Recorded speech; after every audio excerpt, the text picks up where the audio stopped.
Hi everyone, welcome to my YouTube channel. இன்னைக்கு நம்ம ஹெல்த்தியான பாலக் பன்னீர் எப்படி செய்யலாம்னு பார்க்கலாம்.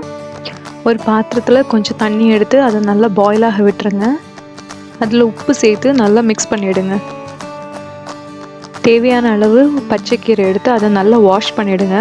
வாஷ் பண்ணிவிட்டு இந்த பாயிலிங் வாட்டரில் போட்டுருங்க. கீரையை பிளான்ச் பண்ணிடலாம். கீரையை பாயில் ஆக விட்டுருங்க. கீரையோட தண்டு சாஃப்ட் ஆகிறது வரைக்கும் அது இருக்கட்டும். அது கிட்டத்தட்ட 1 நிமிஷம் ஆகும்.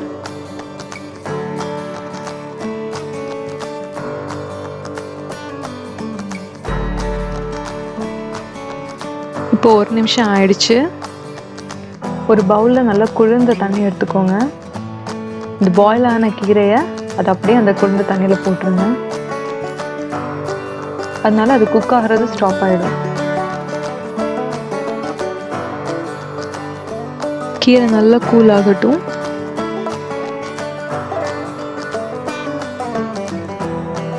அது ஒரு மிக்சர் ஜாரில் மாற்றி அதை நல்லா பேஸ்ட்டாக அரைச்சிக்கோங்க. தேவைன்னா கொஞ்சம் தண்ணி சேர்த்துக்கோங்க.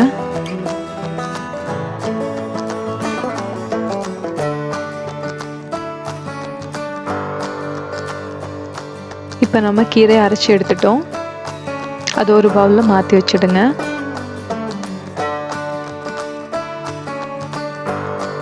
பேனில் 1 டீஸ்பூன் பட்டர் ஆட் பண்ணிடுங்க. பட்டர் நல்லா மெல்ட் ஆனதும் அதில் 1/2 டீஸ்பூன் ஜீரகம் ஆட் பண்ணிடுங்க. சீரகம் நல்லா பொரிஞ்சதும் அதில் 3 காஞ்ச மிளகாய் ஆட் பண்ணுங்க.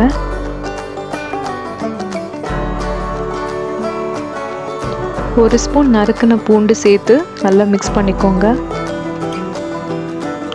பூண்டோட பச்சை வாசனை போனதும் ஒரு பெரிய வெங்காயத்தை சின்னதாக கட் பண்ணி அதில் சேர்த்துடுங்க.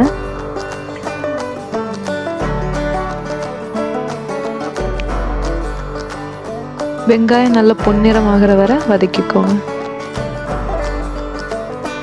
வெங்காயம் வதங்கினதும் 1/4 ஸ்பூன் மஞ்சள் தூள், கொஞ்சமாக உப்பு சேர்த்து நல்லா மிக்ஸ் பண்ணிக்கோங்க.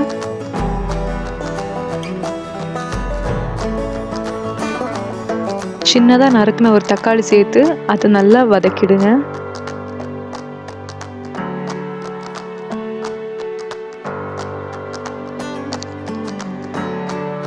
தக்காளி நல்லா வதங்கினதும் 1/2 டீஸ்பூன் கரம் மசாலா சேர்த்து மிக்ஸ் பண்ணிடுங்க.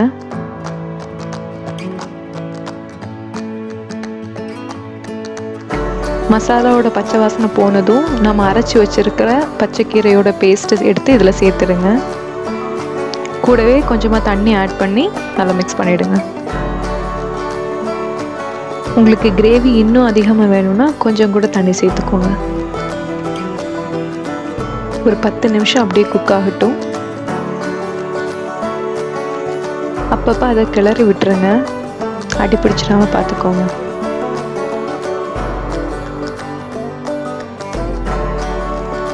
இப்போ இது 10 மினிட்ஸ் குக் ஆகிடுச்சு. இதில் பன்னீர் ஆட் பண்ணி மிக்ஸ் பண்ணிவிடுங்க.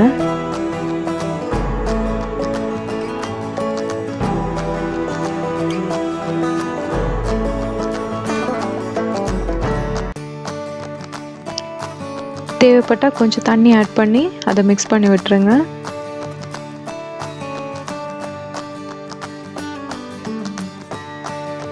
ஒரு 2 நிமிஷம் குக்காக விட்டுட்டு அதை இறக்கிடுங்க.